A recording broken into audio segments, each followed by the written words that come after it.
Welcome back to Ferocious Education. This is Zeth. Today I'm going to be talking about Solo. So I'm going to go briefly through technical analysis, then anything I can find about this one, including the presentations, their website, previous quarter earnings, and what I think about this one. Now make sure to drop a like to this video to help this channel grow, subscribe, and leave notifications on. Let's jump right into it.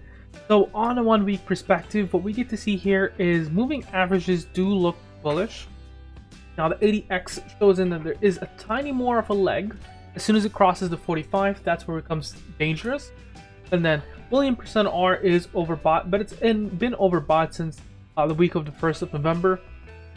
Now MACD looks like it's really strong, and momentum looks like incredibly strong. Now let's take a look into a 1 day perspective. So on a 1 day perspective, on the 80x, it suggests that there is a strong pullback that can easily be seen. But as we can get to see, the price action here is really bullish. Moving averages does look bullish. William %R overbought, has been overbought again since the 29th of October. MACD really strong, and the momentum looks bullish. So on a 2 hour perspective, what we get to see as well is very much of the same thing, except there's a pullback that might be seen. Although it's really bullish, and it can drop all the way to 864, and you can still see a rise. It's currently flagging, bull flagging, and you can see another push in terms of coming in towards Monday morning. Moving averages, why even bother? 503, 457, 411 is on the moving average band, but we can get to see it's right now at 1081, so it doesn't give. Now the stochastic fast and stochastic slow shows in that, hey, there might be another leg, but it just shows in that it's a prolonged run, and it would probably see a pullback sooner or later. Moving averages did look bullish. Now what about Fibonacci retracements? Supports on Fibonacci retracements currently sits at 878, 728, and 577, followed by 392. Resistances 1091 and 1364. Now we're gonna do let's do quickly 1 month, 2 hours to draw support lines and resistances, and we're gonna zoom all the way back here. Current support sits at 1002. Oh, there we're looking at 920. Oh, there we're looking at 872, and then 733, 698, 609, and then we're looking down to 560. Current resistances we're seeing is 1081, 1135, and 1197. Now let's jump right into the latest news. So Solo. Now initially, and I'll be very frank, when I thought about this car, I thought, hey, this is ridiculous. Who would even want to get this car? But honestly, after seeing it, right, of course, I did not like this one. I thought it was ridiculous. I thought, who in the right mind would buy, a quarter of a car? But it looked like it's kind of a trend currently. So I'm going to respect it. I'm going to approach it from that way. There's going to be a funny moment when this one cuts me off in the highway. And I can just roll down your window and just punch it off. And honestly, it looks like there is other competitors as well. This one here is a more of a 4-seater. I have no idea how. And there's this one here, which is as well, I think it's a 4-seater.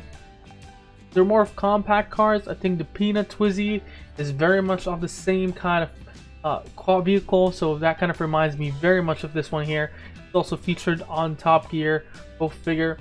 And then it kind of reminds me as well of these really older kind of vehicles. And the thing that started it all, this one here. This one here, you can get it for $56.99, and it will be very much the same. 0 emissions on this kit. Twisting your arms. But yeah, I'm going to respect it. I'm going to approach it in terms of basically different models. So they have this one here. As you can get to see, it's a little bit more compact. It is more of an inner city kind of busy one. I don't think you can take these ones on highways. I'm pretty sure you can, but I'm not sure how comfortable people will be taking them on highways with such a smaller vehicle. I mean, imagine get hit with a truck or something. All right. Next off is their Tofino, which is a little bit more of a nicer compact coupe. So that one looks interesting. And the one that I like the most is the E-Roadster, which is basically a runoff from a classic. And this one here is something I would buy rather than this one here. Again, To keep it really respectful, I'm not gonna make fun of it anymore. Had my fun over there. Institutional buyers. We get to see it's a little bit mixed. So 2 Sigma here, for instance, cashed in 100%. Yep, who wouldn't? I mean, if their investment more than quadrupled initially, as an institutional buyer, you cash out. So the next thing we're looking at, Royal Bank of Canada, they decreased their position just a little. You have 1.3 million shares added on the 16th. That's quite significant. Citadel 81,000, but you get to see it's a little bit of cashing in and cashing out. Morgan Stanley, for instance, added 642,000, 331 at Goldman Sachs. JP Morgan Chase 5,800, Alpine 43,000. Quite interesting. So it looks like they have belief in this company. So let's jump right into the latest news. 4 locations that are being added, 6 new locations, 6 opening locations are going to be there soon. San Diego, California, Brea, California, Scottsdale, Arizona, Glendale, Arizona, Santa Clara, California, and Walnut Creek, California. Moving on. Oh, by the way, these are opening up as well. From what I've seen, or what they're saying, is it's going to be sometime soon in the first batch. October 13th and October 14th was their event. Now, in terms of an exact date, I believe it was the end of November, early December was the date that they kind of flirted with. Now, the next thing is their manufacturing or U.S. assembly facility and engineering technical center, and they kind of broke it down to 2 places, either Arizona or Tennessee, and they're saying by the end of November they're going to have their final decision. So there's that. Also review before making a selection at the end of November. That's another PR coming up along the way. So basically Solo reveals awaited utility of clean version of flagship Solo EV. If you notice on the other one, it doesn't have this kind of pump, which I think is extra storage space. The other one, it's very much of a hatchback. So you open it up and basically go onto the front seat. This one here has a bit more storage. So very something similar to this here. And then they had a picture or first photo and video from the EV basically line. EV production line. So kind of guess that's exciting. By the way, the price point is around 18,500. And basically they're going by the end late November, early December, have boards like this in LA. And it's going to take over Los Angeles in this kind of driving solo, then take the drive. Such a way to capitalize on basically how the capitalism has worked, that, you know, getting a partner sometimes is a little bit off challenging. So yeah, this will guarantee you staying alone for the rest of your life. Sorry, just kidding. Someone was joking about it. It's like, yeah, imagine pulling up with someone in it. So you can't really pick up someone from work. It's just you and yourself. So next thing is the production starts at the end of August or start of the August 26th for flagship Solo AV. A bit more of a view in terms of the vehicle itself. It's kind of nicer. More of a 1V. I don't know why they're really focusing on this one and not the other 2, like the E-Roadster, because I like that one better. But I do see applications for this one, either in places in Europe where streets are smaller, downtowns, in urban downtowns where basically lanes and traffic is a lot, or parking is a challenge. The other thing you might be thinking about is places where this one here is costly. It's $18,000. Or what is basically an electrical, I'd say maybe it's electrical vehicle motorcycle with cover on it. And you would even see in some of the licenses, that's what they have as a requirement. You need a motorcycle license. So financial results, some of the financial highlights. They made continued progress towards the production launch of the company's flagship Solo EV, with initial planned deliveries in Los Angeles, followed by rollouts in the West Coast cities thereafter. Expanded Solo retail footprint into addition high traffic upscale shopping centers in EV friendly cities including Scottsdale, Arizona, and Portland, OR in September. The company also currently maintains a Solo EV storefront at Westfield Century in Los Angeles, CA, in California, and opening soon in Westfield Fashion Square. Since late February, the company has engaged with BDO. That's basically for the sites between Arizona, Florida, and Tennessee. Florida is out of the question. It's Arizona and Tennessee at the current moment. Closed $20 million of market financing. That basically direct offering ended in June. And began development of new Solo mobile app. Announced new cost-effective aluminum chassis for Solo. And then finalized the feature set of production intent single occupant Solo EV. My bad there, might stutter a little just because I have a bit of a wire in my teeth that's kind of cutting me out. I bit my teeth on it. It's a bit more of a retainer that I had when I was younger. So yeah, gonna come out a little bit stuttery for this video, and I do apologize for that. Anyway, let's move forward towards their earnings here, and what we get to see in terms of earnings September 30th to December 31st. So that's going to be expressed in Canadian dollars. We're looking at a total asset of 122 million compared to 30 million. A really nice improvement there. The big thing you're looking at is, well, multiple things you're looking at in comparison is their cash on cash equivalent. You have 10 times more thanks to some offerings that they've done. And then the total liability and equity, it's a lot higher in this case. Revenues, this is here where I'm disappointed on. The revenues has increased, but look at the cost of revenue. How can your previous cost of revenue be, I'd say 70% off your total revenue, and then come up with it to be almost 90%? So there's a hike there. Even though they sold more, their profit is a fraction of what it was before. Then when you look into the operating loss, you have a higher operating loss. Mainly, I would say the big thing that I notice on is their amortization and the stock-based compensation expense. So there's that, I'd say. The next thing we're looking at is their total net loss. You're looking at 14.8 million compared to 5.33. So that is as well one that is quite interesting for myself, because even though they have gone further, their net loss is higher, and I do anticipate this one is probably because of marketing, extra costs, productions, basically either in Arizona and Tennessee. So that's something interesting that they need to kind of hammer through, because a comprehensive loss of this much is a little bit concerning, but they do have enough cash to kind of get them through. Now comes towards their presentation. So basically they kind of get you to Solo Drive. It's somewhere between micromobility and passenger vehicle. And basically in terms of their different pre-productions and prototyping, so they're basically saying that they're capable of producing 20,000 Solo vehicles annually, and currently they're manufactured by facility in Zhongshan, and the production began already in August of 2020. It has a 100-mile range per charge, so it does not work for suburbs really. When you think about suburbs, I think on a normal day when I go out, I drive around 150, 120 miles a day, but I also work in construction. Sometimes that goes on to 400. I work as a civil engineer, so there's a lot of construction there.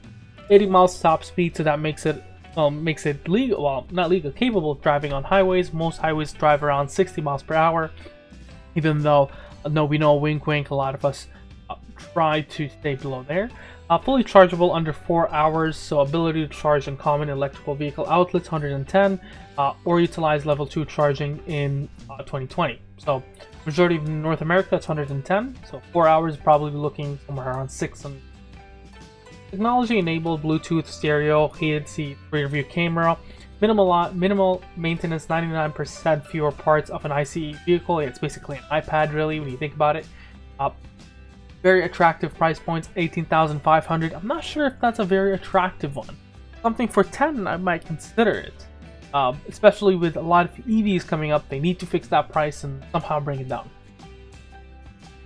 And you get to see here, yeah, they're comparing it to some of the very interested vehicles, like the Nissan Leaf, right? At least you can get 4 people on there. The Mini Cooper SE, well, 2 people. You can perhaps push another person in the trunk over there. Tesla model. That's a little bit of ambitious for them to try to go for the Tesla model and say, hey, ours is like the Tesla Model 3. It's a little bit, I wouldn't say best comparison. I would have liked if they have actually compared it to, let's say, older vehicles or the Renault Twizy, which is also an electric. Compared to this one is 11,695 pounds. Comparable. Really, I would like to see them do that. What about this one here? E20. You see how compact it is? It's tiny. 2-seaters. Let us compare it to that. Or, well, this one is a stretch that has 4 seats, but go ahead. Or this one that is a direct, almost looks exactly the same, just a little bit more ridiculous at the front. So I'm kind of disappointed in that. Don't come and compare to me towards a Nissan Leaf EV or a Chevy Bolt EV or a Tesla Model 3. That's not comparable in my books. Anyway, they're basically saying that there's a big market for EV comparing, and a lot of them are going to go on towards that. Smaller mini car sets. It's not going to really work if you're a family man. It really works if you are a bachelor.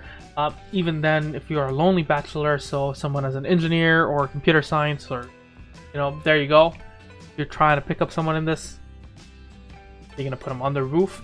Anyway, sorry, I'm just gonna have my fun a little. I'm gonna joke about it. But at the end of the day, we're going to approach this one as how we can get money off it. We're not buying it right now, are we? So there's that. Launched in strategic rollouts, there are 4.6 million commuters in Los Angeles with an average of 30-minute commute, an ideal market for solo. So there's that. 30 minutes usually would imagine as well. In Los Angeles, that's with a lot of traffic. So maybe this can capitalize on a bike lane. I don't know how the rules work really over there when it comes to this vehicle. Statistics shown that Los Angeles area is the leading location EV adoption as well as commuters' nightmare. Solo is expected to resonate well with residents in LA as single commuters, driving benefits, parking benefits, environmental benefits, fun, trendy, unique, etc. After a successful launch in Los Angeles and Portland, we'll continue to expand the retail footprint in West Coast. There's 2 tax incentives, one in California and one in Oregon, $750 and $2,500 respectively. Moving on next, significant media coverage from Forbes, one of the coolest cars of the years. Bloomberg, it's all electric like a Tesla. Please don't compare it to Tesla. It's priced like a Ford Fiesta. It's one of the oddest looking vehicle you've ever seen. Road track, here's your proof you don't have to drive a boring car to save money on gas. Business Insider, I've literally had so many people ask me about a vehicle. Never had so many people ask me about a vehicle. I've driven around in Manhattan in Ferrari, Lamborghini, and Rolls-Royce. Oh yeah, so apparently it looks like there is demand, and I'm gonna respect that. The next thing here is continued product development that I want to look into it. I've already covered the established US assembly, ramping production volumes, continued product developments in addition to ongoing enhancements.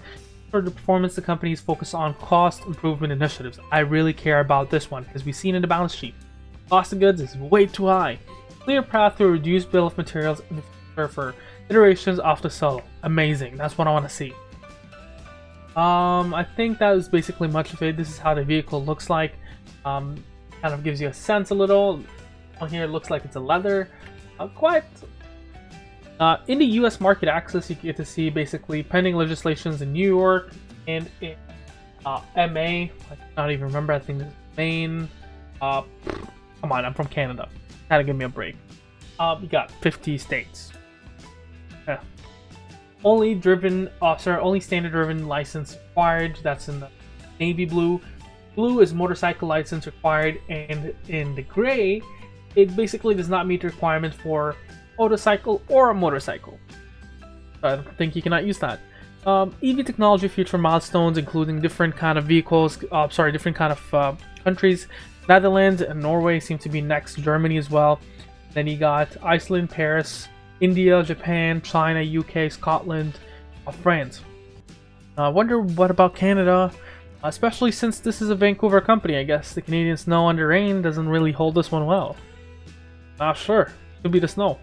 Anyway, 45 years of experience for the chairman, 25 years of, so you can get to see they're pretty much either from 20 to 45 years of experience when it comes in towards their board of directors, so it looks like they're in safe hands.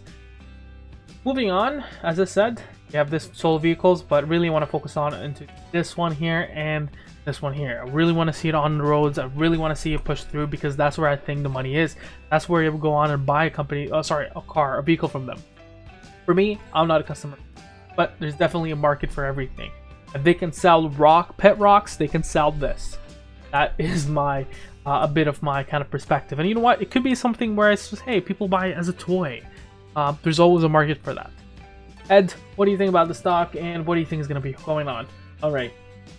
So initially, when it was around this price over here, I did not want to buy. Over here, I said, no way. Over here, I said, no way. You know what? Over here, I'll say no way. And then you're probably going to be seeing it at like around $20 next week or something. Once again, volume. Look where the volume is, scalp. Would I hold it over the weekends, or would I hold it over for the next 3 months? No, because they need to fix their balance sheet. Once they fix their balance sheet, then yeah, I would think, yeah, okay, they are worth 1360. But this one not being a penny stock at this balance sheet, it's a little bit sketchy. You get to see where it was originally. They already, remember, they had a split. They had to do a split, 1-to-2 split. So it's quite interesting. I don't think that it is very much warranted at this level to be above 20, for instance. But I do think that it has a future for a market, definitely. I think that they need to fix first their balance sheet, but this is really working on future intrinsic value. So it's not really trading on current book value, it's trading on intrinsic value in the future. That's kind of my 2 cents about it. What do you think about the sticker? Make sure to mention down in the comments below. Share, subscribe, and like. Have a wonderful day.